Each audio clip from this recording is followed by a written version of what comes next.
Hello, welcome to Farmgate, the Regenerative Agriculture Podcast. I'm ffinlo Costain. From the start, Farmgate has championed regenerative food systems as a solution to many of the social, economic and environmental challenges we face. Because the regenerative movement is fairly new, even though some of the knowledge and techniques have been around for generations, there are many ideas about what regen actually means. So for us at Farmgate, this is our working definition. Regenerative food systems are holistic and inclusive. They strengthen the health and vitality of all ecosystem components, communities, people, animals, plants and microbes. Regenerative food production focuses on regeneration of the land, coast and sea. It increases biodiversity, enriches soils, improves watersheds and water quality, and enhances ecosystem services such as carbon sequestration, food productivity, nutrient cycling and climate resilience. This program is dedicated to your questions about regen agriculture, questions that we've received from farmers about how to manage regenerative farming systems, which I'll be putting to two experts. For example, how do you get started? Is it normal to see so many thistles? Which breeds do best in what systems? And what role can regen play in managing endemic disease? Well, hopefully this program is the first of a series of question times that we're going to run every 6 weeks or so. And today I'm joined by Caroline Grindrod and Alex Tomlinson from the regenerative agriculture consultancy Roots of Nature. Alex and Caroline also set up and moderate the Primal Web Regen Agriculture online forum, which I can highly recommend. Hello both. We have 10 anonymized questions and limited time available, so let's get started. Number 1. This is my first year on this farm. I grazed this section about 6 weeks ago. I thought I'd left it in optimum condition for healthy regrowth. But thistles have grown densely in the whole of the paddock.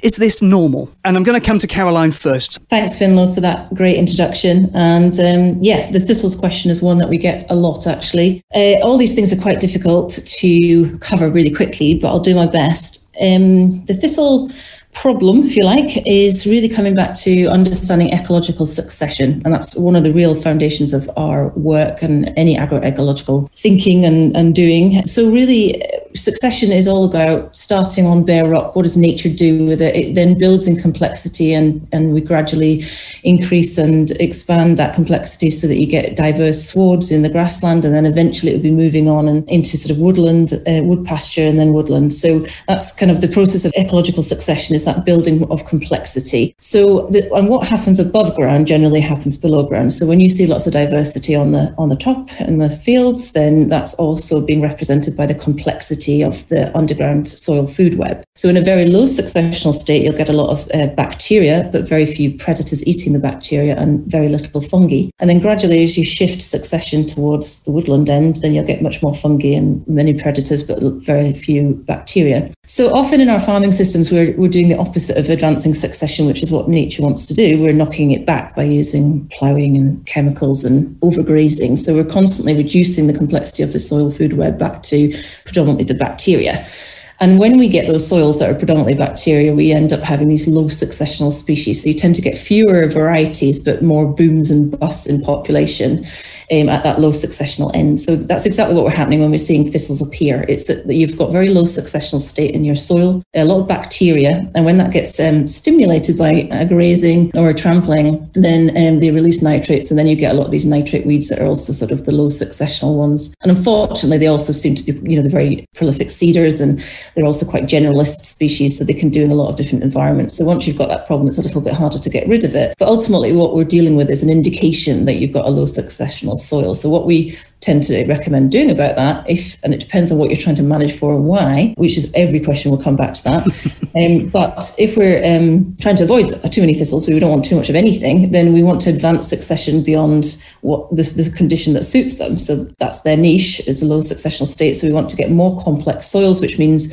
increasing diversity, using planned grazing to improve the soil food web, and then gradually that will become a non-problem. And we're seeing pretty quick results on that, actually, in even the first season, reducing quite dramatically. And when you say increasing diversity, do you mean actually physically putting more seeds down or allowing it to happen naturally? My preference is always to try and see what, facilitate the natural seedbed coming back. Sometimes that will be much harder depending on how poorly, the state of the soil is in the first place. But I always think it's worth trying to see what will come up yourself. So yeah, managing to a point where it allows that increase in diversity. And that means long recovery periods so that you're allowing everything to set seed and allowing things to come up. So too big a scope for this question. But, ultimately what we're trying to do is move beyond that low successional state. So stop doing the things that are creating it, i.e. spraying them would just then keep knocking that succession backwards. Topping them would compact the soils and make it worse. So we can maybe go in and actually just try to prevent them seeding as an immediate way of treating the problem to hold it back a little bit. But ultimately we've got to go back to what's the root cause, and that's the low successional state of the soil. So we want to try and advance that. Thanks for that, Caroline. I'm just wondering as well, just about the role that these roots have in breaking up the soil and actually trying to,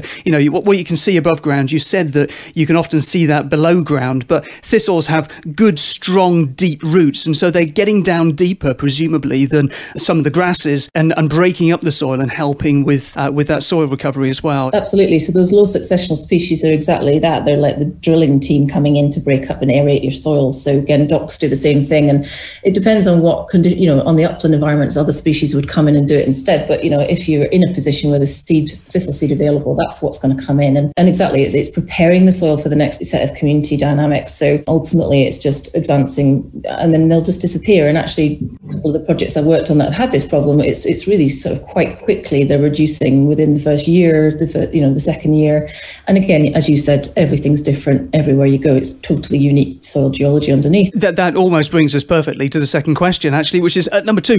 What is the optimal recovery period for a paddock? And I think, Caroline, you wanted to come in on that first. Yeah, happy to. And again, it's back to this idea of there is no optimal, because it's really about everything in regenerative and holistic management is about what are you trying to manage for and why. So it's going to depend on that. You can use regenerative techniques and holistic management to manage for everything from a dairy herd to a rewilding project. So really, what are you trying to achieve? And that's the first part of all of our training, is really clarifying what you want to do and why, and getting to the sort of truly holistic idea of it. Is it what you want to do as people? Is it good for the environment? And is it making you money? Ultimately, once you've decided what you're trying to manage for, you can then, it's like being in a relationship with your land. It's not prescriptive at all, regenerative agriculture, and we have to very much carefully avoid trying to fall into that trap. I think I would say, okay, well, it's about understanding what you're trying to aim for, and then you sort of observe your environment, try and take some leads from areas like verges and things that may have been rested for a while, see what's happened there, start to get an understanding of what happens under certain management, and then play around with it. So try a 7-week recovery, see what happens. And we really ultimately are trying to look for, if we're looking at a grassland management for, say, beef production,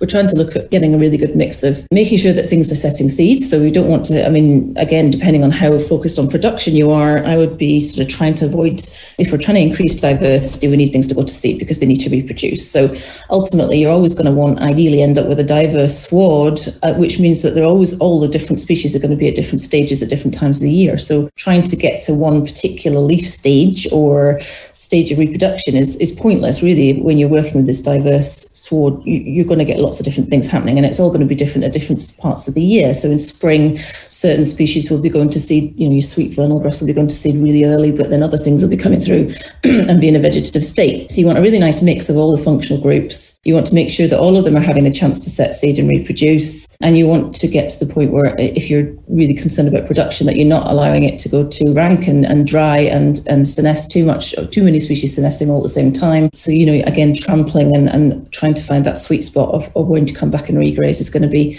very specific to your own operation. So play around, realize that every part of the year will have a different recovery time. So you've got to get to know that. And it's about this sort of being in a relationship with the land and understanding what you do, then observing and then getting that feedback and then planning your management. It's interesting. I'd actually taken that question in a slightly different way. The way that you've answered it is, once you're in that sort of regenerative approach to a system, then how long, having been grazed, does it take for that paddock to recover before you can put the animals back onto it, I suppose? And what I was actually wondering if somebody meant from that was how long, a farm that has largely just been, grazed in a mainstream standard kind of way, for years, how long would it take for that farm to start sort of producing grazing in the way that you would expect from a regenerative system? Because that wouldn't be 7 weeks. It would be, perhaps a year or two. Oh, there's so many different factors. It's pretty hard to say. But I mean, for instance, some of the projects we've worked on, we're getting really good results within the first year. I mean, it really depends on 100 different things, how much fertilizer has been used in the past, because if that's the case, then there's going to be a bit of a weaning off process where the plants adapt and start to build a relationship with the soil food web. But, if we're going for that initial, if we can afford to, which we try and encourage, particularly in the farms that are subsidised, so are not quite so reliant on productivity for their income, if there's an opportunity to reduce livestock numbers so that we can create long recovery periods in the first year,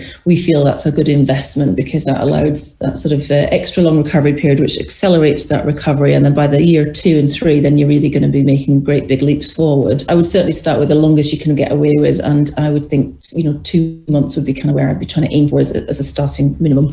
Fantastic. I mean, as you say, and, we need to acknowledge this repeatedly throughout this podcast, that, it all depends, doesn't it? It depends on you, on your land, on your farm, on its history. And one of the things that's, really important just to sort of keep on coming back to is the fact that this isn't a new rules-based approach. Regen agriculture is different. And whether we're talking about kind of intensive mainstream agriculture or organic, those are essentially input and extraction models, to a greater or lesser extent. Whereas with regen, it's a completely different mindset. And that's one of the most difficult challenges. There aren't rules. It's different for all farms, but there are foundations and understandings about the land that you guys are brilliant at sharing, that help people to move ahead. I think, Alex, you were going to come in on this next question, number 3, which is, how does the grass grow without fertilizer or farmyard manure? And will I see a drop in productivity? Okay, thanks, Finlo. Great question. In very simple terms, I would go back to, so how does the grass grow? It needs nutrients to grow. It needs sunlight. It needs carbon dioxide, and it needs water. The key issue here, I think, with this question is the nutrients, probably, and the water.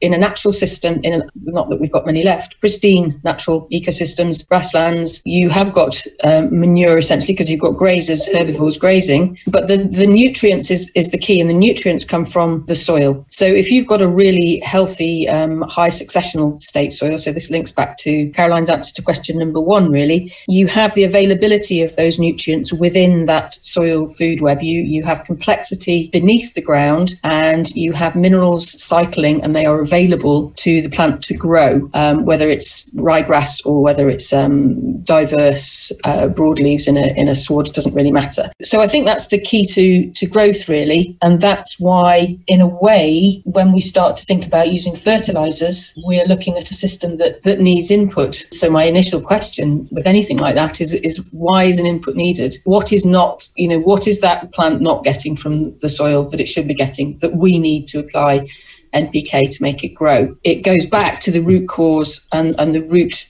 root, pardon the pun, of what grasses and plants need to grow is the nutrients, and also the water element of it as well. If you've got complex and biodiverse soils, you will have much better water cycling, so you'll have much better water availability to your plants, even in times of drought and or flood, because the water will be in the right places rather than all the wrong places. So I think that's the answer, really, is that if you have complex and biodiverse high successional state soils, then you won't need artificial fertilizer to make grass grow. And if you do, it's telling you something about the state of your soils. And presumably the way that the animals are managed within that pasture will make a difference as well. The amount that they're trampling and dunging, and the way that they're moved around in that area, that kind of will contribute to the speed of recovery and the speed of productivity. Yeah, and I think the farmyard manure stroke having animals graze element, people maybe sometimes think that you can replace the animals by just using manure, and that's not the case. They're two very different things. So when you have an animal moving across a grassland, it's, especially if it's moving in such a way that it would perhaps in a more natural grazing system, then it's not overgrazing the plant, it's dunging, it's moving on, it's trampling that dung and pee in. And that's very different to a sort of static sward where you're just spreading farmyard manure that might not have degraded into that sward. So they're two very different things. And what you're doing with an animal in that system is actually, it's part of that system. So it's a more of a systems thinking animal working with grasslands, working with soil, all cycling together. Do you know, both of you were concerned that, we wouldn't have a chance to get into the detail, and 2 or 3 minutes answers just weren't going to be good enough. But we're quarter of an hour in and we've done 3 questions, and I think we're doing pretty well here. So thank you both very much. Let's whip on to question 4. Caroline, I think you're going to lead on this. This is a question that we've culled from a much bigger question that was emailed in, and we sort of split it into 2 sections. But the first section is, I'm locked into contracts for milk production and I'm worried about a fall in production if I go to regenerative. So can I dip my toe in? Is there something that I can do on some land without having to commit everywhere? And if so, how should I get started? What should I plant? And how should my management change? Yeah, it's a great question. And this is one of the ones I was concerned about in terms of being able to answer it in a concise way. But I kind of think about breaking this into 2, starting with the end of that question first, which is how do I get started? And is there a way that I can kind of play around with this? And initially I would sort of say, well, it's a kind of all-in thing with GenAg because it's a whole systems thinking approach, which means that if you're thinking of just taking one field and sort of using a particular grazing regime on that one field, you may get some observations related to that grazing, but you're certainly not going to be able to see the bigger benefits, which are things like dealing with the root cause of parasites so that you don't need to use wormers anymore, or as Alex has just explained, encouraging your plants to communicate with the soil food web so that they don't need that soluble fertility anymore, and making sure that you've got ultimate biodiversity in the whole system so that you don't have things like face fly problems, or whatever it is that is a problem tends to come out of the fact that you are not having that whole system approach. So I guess you've got to be careful not to sort of throw the baby out with the bathwater if you do a little experiment and it's not it's not giving you these great results that you could achieve on a whole farm approach. But that said, one of the things that I do, if I do say a short training course, a couple of hours or something, is I kind of teach the principles of how the ecosystems work, and then say, go and have a look around your farm, look at the things like the verges or where riverbanks have been fenced out, and then you can just learn so much for yourself by just saying, okay, well, that's had no grazing, or that's had 2 pulses of grazing a year, and that's done that, and just start to dig in the soils and really look at, how healthy are the soils on one side of the fence to the other. Same underlying geology, same climatic conditions, but completely different soils under 2 different types of management. And as I said in the kind of first couple of questions, we've got and as you said, Ffinlo, it's a paradigm shift. This is a completely different way of thinking, and that's the biggest barrier to people being successful in regenerative is their mindset. And this is a really great way to go and start to evolve your mindset is looking at nature. And I think my background was in ecological kind of restoration, so that's where I came at this from, and then went into farming and then tried to sort of blend the 2. And it's really about observing ecosystems. You can learn so much. And as Alex said, we haven't got that many really healthy ecosystems, so that's a challenge too. But just seeing what happens under different management is just so useful. Play around with little paddocks, play around with fencing areas out in if you've got a field that you're grazing under one type of regime, put a cage on top of a little patch so that you can leave it for an extra recovery period, see what happens, and just start to observe, and that'll really help to shift that mindset forward. So back to the first part of the question, which is, I'm locked into a contract for milk production. A huge part of our holistic management work is about this big picture, sort of triple bottom line, holistic, whatever you want to call it, but thinking beyond just production. So I always try and encourage farmers that I'm working with to sort of start to look at their profit and loss accounts, really have some detailed information in front of them, and then sort of say, okay, profitability comes in 2 forms. One is an increase in production, which is where most farmers tend to move, that's where they're aiming at. But actually what I feel is the biggest opportunity is to actually look at your costs. And if you can get rid of your costs, or you can reduce them right down, then you could probably afford to be less productive and you'd be more profitable. So we've got to kind of reframe that a little bit. And I would sort of encourage that farmer to say, is it serving me to be locked into that contract for milk production? Is it if you're in a situation where somebody's forcing you to maintain production and you're not able to maneuver your management in any way, is that helpful? What do you want for your own life? This is the sort of questions we get into in the training. Okay, the economics are one thing, productivity is one thing, but then, is that a sustainable way forward long term for your farm? Is that what you want to be doing with your life? Is that serving you? So I'd be going back, drawing kind of back and thinking, is this the right thing for me being in this contract? And could we be much more profitable if actually we just cut our costs by using regenerative practices, and then maybe we'd drop our production for a while or for a long term, but still be in a better better, more resilient position moving forward. But that would mean, presumably, if people are sort of turning their back on a contract that they've been farming for the last 10, 20 years, then again, that's part of that big mindset shift, isn't it? Is thinking, how else can I sell what I'm producing? Is milk the best thing to be producing? Can I produce other things as well as milk on this farm? Absolutely. And again, the principles of managing an ecosystem come into our business too. Is it sensible to have all your eggs in one basket? It means you're very vulnerable. So we should be looking at how can we, and again, you've got to be careful with diversification. I've been in a situation where I diversified far too much and then ended up being a busy fool. So, there's always a balance, but I think being vulnerable and locked into one thing is possibly a little bit like the principles of monoculture versus ecosystem. So that's a bit dangerous. But, and again, just trying to get to a system that's powered by sunlight rather than relying on fossil fuels and payments is, in holistic management, we call that paper money when you're relying on, subsidies or whatever contracts, that sort of thing. And really what we were aiming to do in regenerative is get to a point where our income comes from converting sunlight without the need for any inputs that are expensive. So that's the true sort of resilient situation to be in. And I know, Alex, you've got some thoughts on sort of, how do we create these food systems, haven't you, in terms of they're not there at the moment. The kind of the purchasing options are not there for these farmers, are they? Thanks, Caroline. That's a really good lead in. That's something I was going to pick up from this question.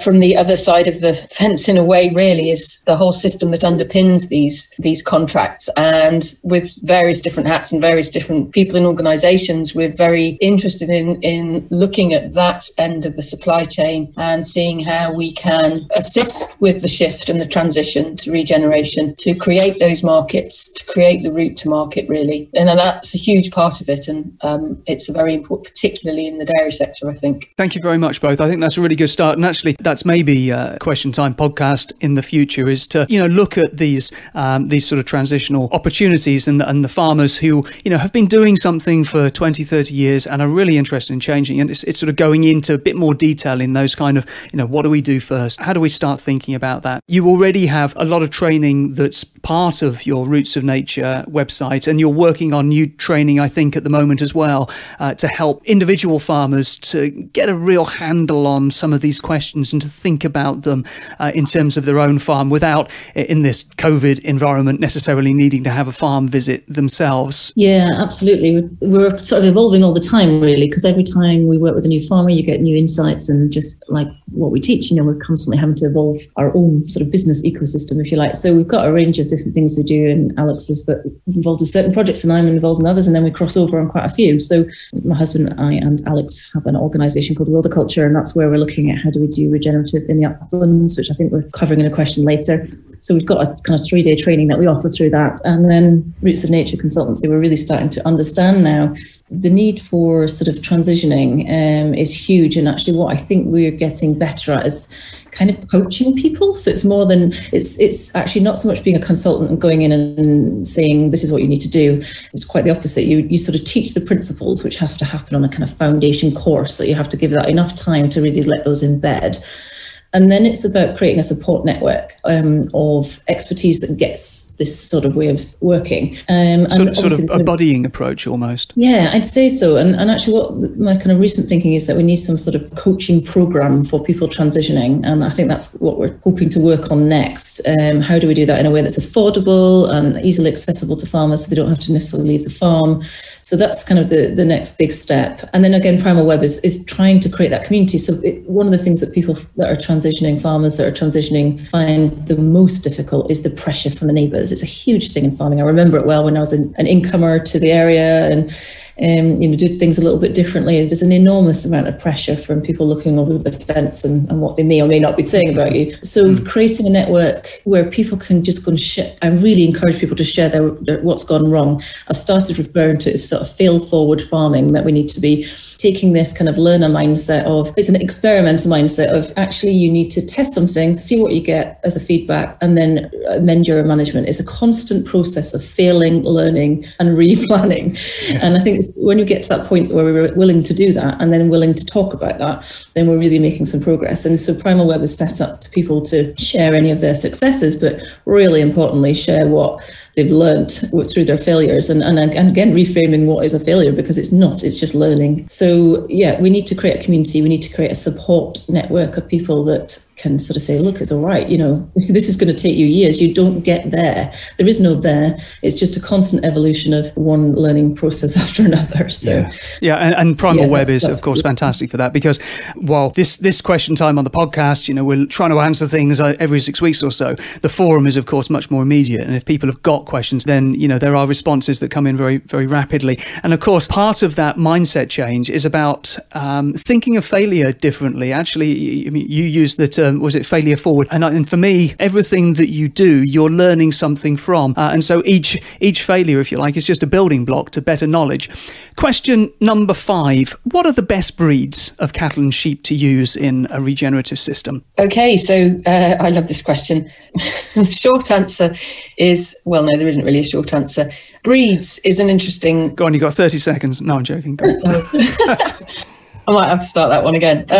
Matching the short answer is match the breed to the system. So I think one thing I am not too hung up on is pedigree status. Probably get lots of negative comments about that, but you don't want to pay £350,000 for your Texel. I saw that. Yeah, I'm more interested in the functionality of an individual animal for its own benefit, for the benefit of the land and the benefit of the product, either be that the meat or the milk or the wool that comes from that animal, whether it's got brown ears or green legs or 3 tails. I'm not too fussed. But I also recognise that from a human and societal and cultural perspective, there is great history and great context to some of these breeds. And I'm not knocking that at all. I want to marry the two, I guess, because certainly within Great Britain, there's a wealth of fantastic breeding, which was underpinned by breeding for the system, actually. So breeds that were developed for the geographical regions in which they were growing. So there is an enormous wealth and value in that. I just don't want it seen to go to the extreme, I suppose, where we're selecting for the things that those breeds weren't originally selected for. If you want to have a truly regenerative system, you really want an animal that matches the diversity of the sward that you have in that particular system, be that lowland or upland or mountainous or whatever. And then not only are you getting the greatest benefit from that animal in terms of its ability to complement the system and enhance the health of the soil and the diversity of the swards and so on, but you're enhancing the life of that animal also, because it's going to much more likely have everything it needs within your system, and you shouldn't have to be providing it with perhaps extra feed or supplements and that kind of thing. And also building into that not just the genetics but the epigenetics that go alongside, and the immune systems and immune resilience that go alongside good breeding for the right reasons that make animals more resilient to infections and diseases and so on. But that's a huge can of worms which we can maybe get into at another time. But the short answer is match breeds to systems. Thank you. Number 6, here's a question that's come in from Twitter. Is there a line to draw between regenerative, almost organic pasture management and so-called sustainable intensification of pasture and grazing ruminants? And if so, where is that line? Yeah, I don't like drawing lines between things because it's always a continuum with these things. But what I think the key thing for me about regenerative systems are they take care of humans, animals and land and sea. And by land, I mean the natural system underpinning the animals and the humans. And so one thing that does sometimes drive potentially not necessarily the wrong direction, but a direction that I don't consider particularly regenerative, is when we get too hung up on single metrics. And one metric that is often used is the greenhouse gases per kilogram of meat or milk produced, something like that, some kind of carbon equivalence metric, which absolutely has its place. We've clearly got an environmental crisis looming current, but I think the purpose of the regenerative approach is to take all of these things into consideration, not just the carbon equivalence, because that can send you down the rabbit hole of being what I call slave to the carbon, really. And we must incorporate animals and people and social elements and the whole, not just the carbon equivalence, but the whole biodiversity issues of soil health and biodiversity up the trophic levels. It makes it more difficult difficult, I understand that, but I do think it's absolutely critical that we don't become single metric focused. I guess, partly behind that is that the whole drive towards sustainable intensification, which to me is an oxymoron in itself anyway, but it is, as you say, it's putting on a pedestal the climate crisis without recognising that there is a parallel crisis in the collapse in biodiversity. And what we're trying to do with regenerative agriculture is exactly as you said there, is to broaden the objectives. So the objectives aren't just food and climate resilience. The objectives are food and climate resilience and biodiversity restoration and better working lives for the people involved, better animal welfare, a whole range of different outcomes which all need to be considered together. Absolutely, and they are intrinsically linked. I mean, it is one big system of which we are a part, and you cannot focus on one single metric because you do that at the perils of ignoring the rest. And if you ignore the rest, you won't achieve that one single metric anyway. Fantastic. We're on the homeward straight. Number 7, how can I use regenerative agriculture when I'm in an upland area? Ooh, this is a good question, and it leads into our wilderculture work. So there's lots of great work and examples of people using regenerative systems. I always encourage people not to think of it as a kind of set of principles that they can just adopt. You've got to, as we keep saying, going back to this, you're in a relationship with that landscape yourself. You've got to kind of, have your own system. But there is examples in lowland areas of how that can be achieved, paddocking down into smaller areas, etc. But of course, when you start to get into the upland context, that is much more challenging. And, I live in the Lake District, Alex lives in the Peak District, and we work in Scotland and the Highlands quite a bit. And there's many different elements that just couldn't work in that system. You've just got the practicalities of fencing huge areas. You've got different soil building processes. You're working with organic soils and peatlands often. You're often working with kind of hefted common land systems where there's shared farming with no fences over huge areas of upland, whether it's a fell or a moorland. Or then you've got other types of land use such as grouse management and deer management and all of those things kind of in with it. And it basically means it's just a completely different animal. So wilderculture, we set up to start to explore, trying to have some running examples of how we could make this work. And each kind of region will have a different approach, and each farm will have a different approach. Everything has to be completely unique and bespoke. But some of the ways that we're achieving that is we're starting to call it a kind of hybrid between rewilding and regenerative grazing. So on a couple of the projects that we're running at reasonable scale, we have kind of broken the farm into 2 blocks. One is what we might call the upland block, which is higher, rougher, less productive. Then we've got the kind of more productive lower block, or in-by, whatever the regional term would be for that, where you've got sort of a grassland state. And what it's looking like on those couple of projects is that we've sort of got this, we're trying to get to, if you want, carbon neutral, but basically where we're sequestering more carbon and we're constantly advancing ecosystem processes, and ideally getting to the point where it's just we're getting rid of all of the input costs. So we're trying to get a profitable system that's still productive, probably not going to be as productive as some of the lowland systems, but still what it does produce is extremely nutrient dense food. So in order to do that, as I say, we've divided it into 2 blocks. We would be resting the upland block all summer potentially. And again, there's no sort of set way of doing this. It's just how it's working on these particular farms, so that you can let that area regenerate towards woodland. So we want a wood pasture type environment, which is going to have really nice diverse swards mixed in with spaced out trees and areas of scrub, and some maximum biodiversity, lots of shade and shelter through the winter, lots of different species coming back in their own way. So it's leading itself to some degree, but we're just priming the system through improved ecosystem processes. So that would rest all summer while we graze the in-by areas in a more classically regenerative kind of paddock grazing type system. So the herd of cattle, for instance, and it could include sheep in the in-by areas. We won't go into the details about why sheep may or may not work on the upland areas, and we can have that for another topic maybe. But you'd paddock graze the in-by so that you don't make hay. So traditionally on these fell farms, these upland farms, you would be sort of growing the hay crop while the animals were up the hill. Then you would be cutting the hay crop, which is cutting off that photosynthesis, which is so critical for soil building and all of the good stuff that we want to happen, so that you could provide the feed for the winter while the animals are in a shed, or while the nutrition's gone out of the sort of upland areas. So we're kind of turning that on its head a little bit, and we're saying, well, we're not going to cut for hay because we want to maximise photosynthesis. We're going to graze instead of cut. which means it's always photosynthesizing throughout the season.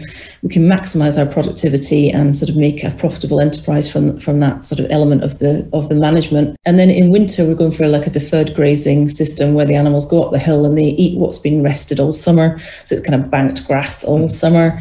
And it's a transitional process, so it'll take a few years to get there, but we're aiming to the point where we don't have to feed at all up there. We're already sort of making great progress there, but there's still a bit of hay being fed through the latter end of the winter.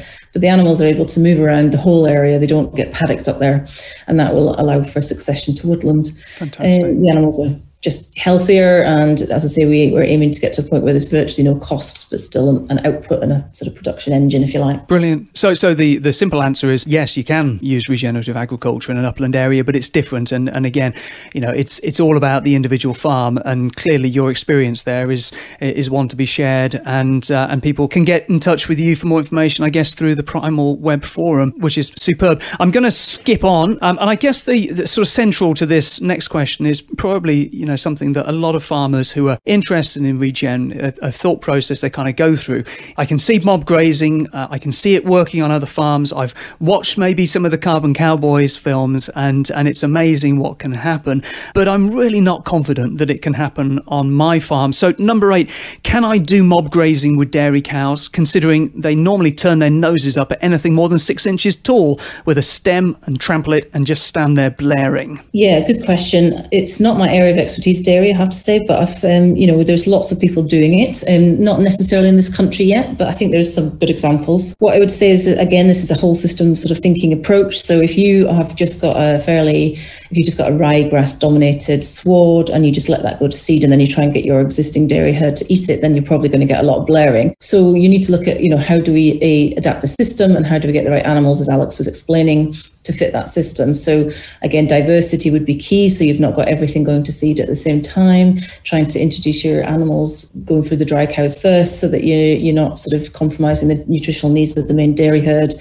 Trying to select for the animals that do best on that slightly different system. So the whole range of things to kind of address all at once. But I'd say that there is people doing it. I think diversity is absolutely essential. I think the diversity thing for me is central to this, because within a diverse sward, all of those different plants are going to be at different vegetative stages at different times. So that, yes, it might be tall grass, but there might still be some very young early stage growth in there, which is tasty. So it's that blend, it's that lots of different things at different stages, which helps. And I think, dairy cows is one of the biggest areas of potential growth for regenerative systems, and also one of the areas for the biggest challenges, one of which is the current route to market system that we have. So I think those that are doing more regenerative dairy systems may or may not be, I don't, again, it's not my area of expertise, but they may have different routes to market. So it comes back to that question we were talking about earlier, is tackling this from the other side as well, from the not just the consumer but also the guys in the middle. Exactly. And wouldn't it be nice if we got to a point where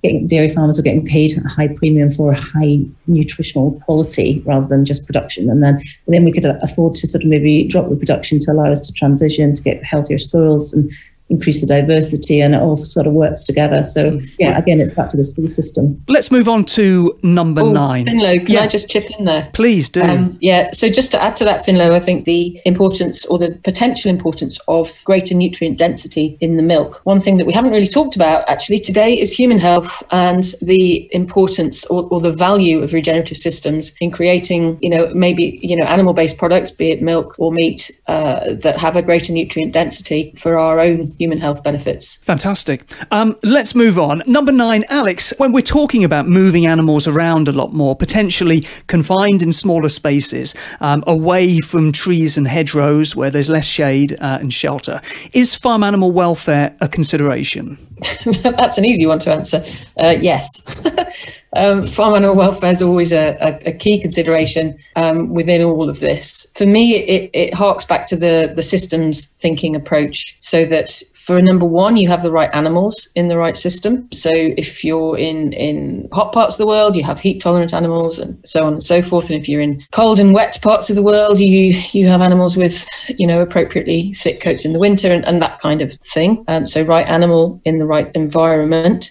But also in terms of the regenerative system, I think, yes, shelter and shade are absolutely essential. It's a great opportunity to integrate trees into grazing systems, but also in terms of the grazing system itself, if you have a more diverse sward and you have tall grass grazing, then, you know, the sort of environment, if you imagine yourself as an individual standing in a field that's just been cut for silage, in contrast to a field that has lots of tall grasses and broadleaves, and it's a hot day, they are two very different environments. And so it's not a straightforward, easy question to answer that in that sense, because I think we have to think about all the elements that go towards ensuring good animal welfare is taken into consideration. And it's one of those things that often seems to be kind of left out of some of the definitions around regen agriculture, isn't it? I think a lot of people feel that it's implicit, but actually it's important, certainly in a UK context where we're working on this and we're building our own definition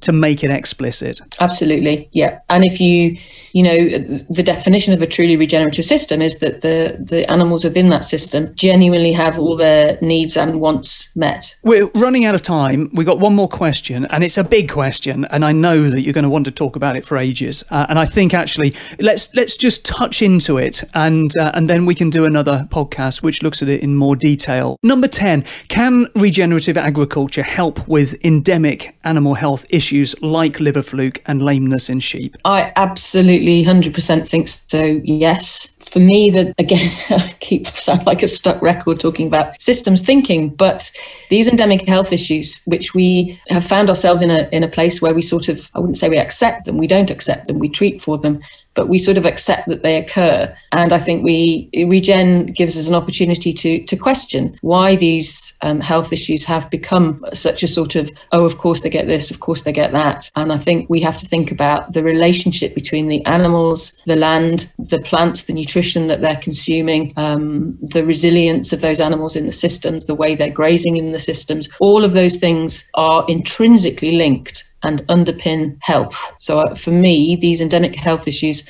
are about underlying ecosystem health. And when I say ecosystem, I mean right from the microbes in the soil up to the mammals, the livestock, across all the things in between, all the plants and the birds and the small mammals and the invertebrates, everything. In a regenerative system, health is optimized because it is resilient and functioning optimally. I know that's a big cop-out because it doesn't address any of the detail.